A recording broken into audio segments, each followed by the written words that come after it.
ராம்கி இங்க வந்திருக்கக்கூடிய இந்த நம்பர்ஸ் அப்படிங்கிறது திமுக கூட்டணிக்கும் அதிமுக கூட்டணிக்கும் எந்த அளவுக்கு உண்மைக்கு நெருக்கமா இருக்கு அப்படின்னு பார்க்குறீங்க? உண்மைக்கு நெருக்கமா நிச்சயமா இல்லை. ஏன்னா நீங்க திமுக கூட்டணிக்கு அதிமுக கூட்டணிக்கு இடையான வாக்கு வித்தியாசங்கிறது 12%. அது என்னால் இருந்ததே இல்லை. அதை நிச்சயமா ஏற்றுக்கொள்ள முடியாது. அதுக்கான வாய்ப்பே இல்லை. ஏன்னா நீங்கள் 2006க்கு முந்தின தேர்தல் சூழல், அரசியல் சூழல்லாம் நம்ம இன்னைக்கு இரலவெண்ட். கடந்த 20 ஆண்டுகளில் தமிழ்நாட்டில் 4 சட்டமன்ற தேர்தலை பார்த்துருக்கோம், 3 நாடாளுமன்ற தேர்தலை பார்த்துருக்கோம். ஸோ இதெல்லாம் என்னென்ன ஃபேக்டர்ஸ் இருந்ததோ அதை வச்சு தான் நம்ம ஒரு ஹிஸ்டாரிக்கல் டேட்டா அதை வச்சு தான் ப்ரிடிக்ட் பண்ணலாம். அப்படி ப்ரிடிக்ட் பண்ணால் கூட நீங்கள் 2 பலமான அணி தான், 2 பலமான அணி, இதுக்கு இடையான வாக்கு சதவீதம் வித்தியாசங்கிறது 3% தான் இருக்கும். அது எல்லா தேர்தலையும் நீங்கள் பார்த்தீங்கன்னா அப்படி க்ளோஸாக 1% வரும், இல்லைனா 2-3% அப்படி தான் இருக்கும். 12%க்கான வாய்ப்புகள் நிச்சயமாக இல்லை. ஒன்று மோரோவர். ரெண்டாவது 12% சொல்லிட்டு நீங்கள் விஜய் அண்ட் சீமானுக்கு கிட்டத்தட்ட 22% சொல்கிறது ரொம்ப வேடிக்கையாக இருக்குது. விஜய்க்கு 15% சொன்னார். அதுக்கு வாய்ப்பே இல்லை. நீங்கள் இதுக்கு நீங்கள் இவ்வளோ பேருக்கு இல்லை வாய்ப்பே இல்லைன்னா கூட வருமா குறைச்ச வருமா? இல்லை நீங்கள் இது உண்மைன்னா இந்த 2 திமுகவும் அதிமுக இடையே 12% உண்மைன்னா நிச்சயமாக இது உண்மை இல்லை. ஏன்னா அவ்வளோ பெரிய வாக்கு வித்தியாசம் இருக்கும்போது நீங்கள் விஜய்க்கும் சீமானுக்கும் ஒரு மோர் தென் 8% ஓட்டு கொடுத்தீங்கன்னா அப்போ போக போக இங்கே இன்க்ரீஸ் ஆகும்போது இங்கே இடைவெளி குறைஞ்சிட்டே போகும். இப்போ 24 நாடாளுமன்ற தேர்தல் முடிவுகள் அந்த 41% சூர்யாவும் அக்செப்ட் பண்ணிக்கிறார். அது அதிமுக பாஜகவினுடைய அந்த 2 வாக்கு சதவீதம் இணைத்தா 41ங்கிறத ஒத்துக்கிறார். இப்போ அது 33 குறைஞ்சிருக்கு அப்படின்னா அது அதர்ஸ்க்கு போயிருக்கு. அந்த அதர்ஸ்ல நாம் தமிழரும் தாவேகவும் இருக்கிறார்கள்.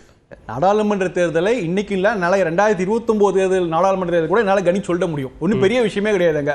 அது ரெயின்போ கூட்டணி தான். ரெயின்போ கூட்டணி யார்கிட்ட இருக்குதோ அவங்க ஜெயிச்சிருவாங்க. ஏன்னா நம்ம தமிழ்நாட்டுடைய நாடாளுமன்ற தொகுதியோட அந்த கள சூழலே அப்படிதான் இருக்கு. நீங்க மயிலாடுதுறை தொகுதியை எடுத்துங்களேன். மயிலாடுதுறை தொகுதியில் மயிலாடுதுறையில வேட்பாளர் இருந்தால் கும்பகோணம் போட 2 பெரிய நகரங்கள் மயிலாடுதுறை கும்பகோணம். மயிலாடுதுறை தொகுதியை சார்ந்தவராக இருந்தால் கும்பகோணம் மக்கள் போட மாட்டாங்க. கும்பகோணம் தொகுதியை சார்ந்தவராக இருந்தால் மயிலாடுதுறை போட மாட்டாங்க. இதுக்கு வேட்பாளர் வெளியிலேருந்து வரணும். வெளியூருக்காரருக்கு தான் வாய்ப்பு அதிகம். அப்படி இல்லைன்னா 2த்துக்கு நடுவில் இருக்க திருவிடைமருதூர், ஆடுதுறை போன்ற பகுதிகளை சேர்ந்த வேட்பாளர் இருந்தால் ஆதரிப்பாங்க. இதுதான் சிக்கல். இதே போன்ற பல தொகுதியில் நான் சொல்ல முடியும். திருச்சியை சொல்ல முடியும். திருச்சி நாடாளுமன்ற தொகுதியில் நீங்கள் அது தஞ்சாவூர் மாவட்டமும் வரும், திருச்சியும் வரும், கரூரும் வரும், புதுக்கோட்டையும் வரும், எல்லாம் வரும். ஸோ ஒவ்வொரு மாவட்டத்துக்கும் ஒவ்வொரு விதமான சூழல் இது. ஸோ ஏன்னா நாடாளுமன்ற தேர்தலுங்கிறது அப்படியே எல்லாத்தையும் சம் பண்ணி சொல்றது. ஸோ அதனால எளிதாக ப்ரிடிக்ட் பண்ண முடியும். சட்டமன்ற தேர்தல் வரும்போது தான் எல்லா விதமான பிரச்சனைகளும் இருக்குது.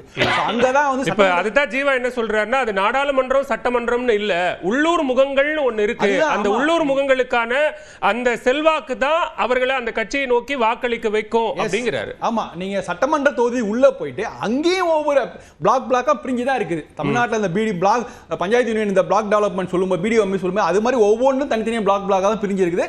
ஒவ்வொன்றும் ஒவ்வொரு விதமான பேட்டர்ன்ல இருக்குது. இது அரசியல் இருக்க எல்லாருக்குமே தெரியும். அதனால தான் சொன்ன அந்த 20 ஆண்டுகளை மட்டும் நம்ம எடுத்துப்போம். இந்த கடந்த 20 ஆண்டுகளில் வச்சு அதை வச்சு நீங்க ஒப்பிட்டு பார்த்தா கூட இது ரொம்ப ரொம்ப அதிகம். 12% வாய்ப்பு இல்லை. 3% வாக்குகள் தான் வரும். அது திமுக கூட்டணி மேல போலாம், அதிமுக மேல போலாம். ஆனா 2த்துக்கும் வாக்கு வித்தியாசங்கிறது 3%. நீங்க அதர்ஸ்ல இருக்கிற நாம் தமிழரே வச்சுக்கோங்க. நாடாளுமன்ற தேர்தலில் தான் அவங்க 8.2% வாக்குகளை பெற்றார்கள். அவங்க என்ன சொல்றாங்கன்னா, பிரதமரை தேர்ந்தெடுக்கக்கூடிய தேர்தலே எங்களால 8.2% வாக்குல வாங்க முடிஞ்சதுன்னா தமிழ்நாடு சட்டமன்ற தேர்தலில் நாங்க கூடுதலா வாங்குவோம் அப்படிங்கிறாங்க. தாவேக்கவும் அவங்க இன்டர்னலா நடத்தக்கூடிய கருத்து கணிப்புன்னு சொல்றதுலயும் அப்படியான ஒரு வாதத்தை வைக்கிறாங்க.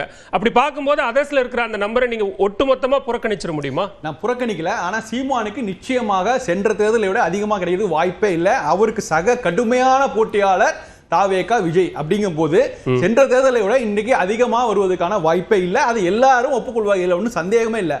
ரெண்டாவது, விஜய் எந்த ஓட்டை பிரிக்கிறார் அப்படிங்கிறது அது சீன் மாறிக்கிட்டே இருக்குது. இதுவரைக்கும் திமுக ஓட்டை பிரிப்பாங்கன்னு சொல்லுவாங்க. சமீபத்தில் ஒரு 2 வாரங்கள் நடந்த பேச்சுக்கெல்லாம் பார்த்தீங்கன்னா தாவேகா வர்சஸ் அதிமுக அப்படிங்கிற விஷயம் போகுது. பரஸ்பரம் 2 தரப்பும் ரொம்ப கடுமையாக மோதிக்கிறாங்க. ஸோ எல்லாம் தெரியுது. இவங்களால் அவங்களுக்கு இழப்பு, அவங்களால இவங்களுக்கு இழப்பு நல்லாவே தெரியுது. அதனால அதிமுக ஓட்டையும் அவர் பிரிக்கிறார். ஸோ அதனால இந்த ஓட்டுகள்லாம் எங்கேருந்து திடீர்னு எங்கேருந்து வானத்திலேருந்து குதிச்சு வரப்போதில்லை. இங்கேருந்து திமுக கூட்டணியிலேருந்து அதிமுக பிரிக்கிற வாக்குகள் தான் தாவேக்காக போகுது. ரெண்டாவது, தமிழ்நாட்டை பொறுத்த வரைக்கும் தமிழ்நாடு நேச்சர் வந்து ஃப்ளோட்டிங் வாட்டர்னு சொல்லுவாங்க. அந்த கடைசி மதில் மேல் புனைகள் இங்க அதிகம். கடைசி நேரத்தில் முடிவெடுக்கக்கூடிய வாக்காளர்கள் இங்க ரொம்ப ரொம்ப அதிகம். இங்க தான் இந்த சர்வேல ரொம்ப ப்ளே பண்ணுது. இங்க தான் இந்த 1%, 2% வாக்கு வங்கி இருக்கிற கூட்டணி கட்சிகள் இருக்கு பாத்தீங்களா, அவங்களோட ரோல் இங்க தான். நீங்க சொல்றது அந்த சர்வேங்கிறது நரேட்டிவ் செட் பண்றது தான். அதுதான் இதையாவும் சொன்னாரு. அதுக்கு தான் நீங்க பயன்படுத்தி கொண்டிருக்காங்கிறாங்க. இதை இந்த சின்ன சின்ன கூட்டணி கட்சிகள் இருக்காங்கல்ல, அது 2 தரப்புமே அவங்களுக்கு மேக்ஸிமம் 1% 2% வச்சிருக்காங்க. அவங்க இதை பயன்படுத்திக் கொள்கிறார்கள். அவங்களால பெரிய அளவு தாக்கத்தை ஏற்படுத்த முடியும். இந்த பர்செப்ஷன் வார அவங்களால தான் கிரியேட் பண்ண முடியுது. அதை வைத்து தான் நீங்க வந்து ரிசல்ட் மாறிட்டே போவோம். நீங்க இன்னைக்கு ஒண்ணு இது இல்ல, இன்னைக்கு சி ஓட்டர் மட்டும் இல்ல, இன்னைக்கு தமிழ்நாட்டுல பல கட்சிகள் அவங்க தனித்தனியா நிறுவனங்களை போட்டு வாரம் எடுத்துட்டு இருக்காங்க. அவங்களுக்கு நல்லாவே தெரியும் கள நிலவரம். தொடர்ந்து பேசலாம். தெரியுதா, இங்க விஜயனுடைய தமிழக வெற்றி கழகத்தின் தாக்கத்தை இந்த கருத்து கணிப்பு முடிவுகள் சரியா வெளிப்படுத்தி இருக்கு அப்படின்னு பாக்குறீங்களா? அதாவது நீங்க கேட்கறது C voter, India today C voter கருத்து கணிப்பு முடிவுகள். ஆமா ஆமா இல்ல, அந்த கருத்து கணிப்பை நான் ஏற்கிற மனநிலையில தான் இருக்கேன். இன்னும் சொல்ல போனா என்னுடைய கருத்து கணிப்புல இதை விட கூடுதலா தான் வந்துகிட்டு இருக்கு எனக்கு. ஓகே. ஆமா, தாவேகா வந்து நிச்சயமாக கணிசமான ஓட்டுகளை இப்ப கூடுதலா, அதுவும் குறிப்பா நகர்ப்புறங்கள்ல இப்ப இந்த 15% மேலதான் எனக்கு வந்துகிட்டு இருக்கு. குறிப்பா சென்னை மாநகரத்துல இன்னும் மற்ற கன்னியாகுமரி, மதுரை, திருச்சி, கோயம்புத்தூர் இந்த மாதிரி மாநகரங்களோட சென்னை மாநகரில் இன்னும் கூடுதலாக கூட அது தாக்கத்தை ஏற்படுத்தி இருக்கு. ஆனால் அதான் நம்ம அடிக்கடி பேசுறது ஒரு நண்பர் ஜீவாவும் சொன்னாரு. ஆனால் இதெல்லாம் வந்து ரெண்டு விஷயத்துல அது எப்படி பாதிக்கப்படும் அப்படின்னு யோசிக்கிறேன்னா, வேட்பாளர்கள் அறிவித்து இப்ப வந்து எல்லாருமே விஜய் அப்படின்ற ஒரே பார்வையில தாவேக்கான விஜய் அவ்வளவுதான் அப்படின்னு டிக் பண்றாங்க.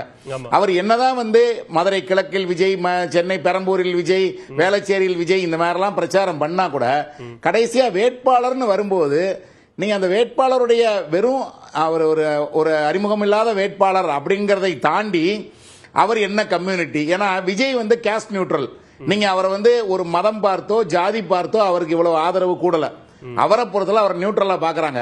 ஆனால் அவர் இன்னொரு நபர் நிறுத்தப்படும், அவரால் இன்னொரு நபர் நிறுத்தப்படும் போது அவரை எந்த பார்வையில பார்ப்பாங்க அப்படின்றது ஒரு யோசிக்க வேண்டிய விஷயமா இருக்கு.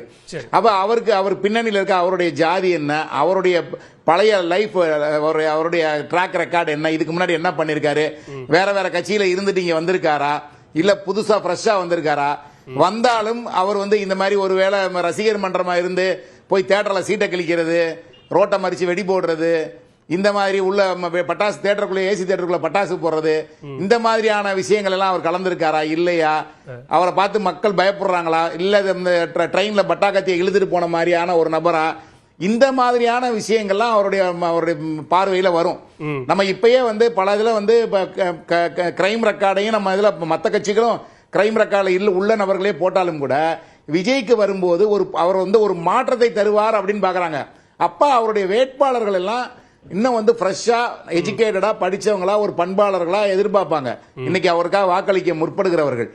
அதனால வந்து அந்த வேட்பாளருடைய தாக்கம் வந்து கண்டிப்பா இருக்கும். அது வந்து இப்ப வந்துகிட்டு இருக்க இந்த ஒரு அதீத ஆதரவை அது ஒருவேளை குறைக்கலாம் அப்படின்னு நான் யூகிக்கிறேன். அதற்கடுத்து செலவுன்னு ஒன்று இருக்கு. இன்னைக்கு தேர்தல்ன்றது வந்து ஒரு அதிகமான ஒரு செலவழிக்கும் கூடிய ஒரு திருவிழா மாதிரி மாறிடுச்சு. அது நீங்க வாக்குக்கு பணம் கொடுக்கிற கலாச்சாரம் தமிழகத்துல தொடர்ந்து நடந்துகிட்டு இருக்கு.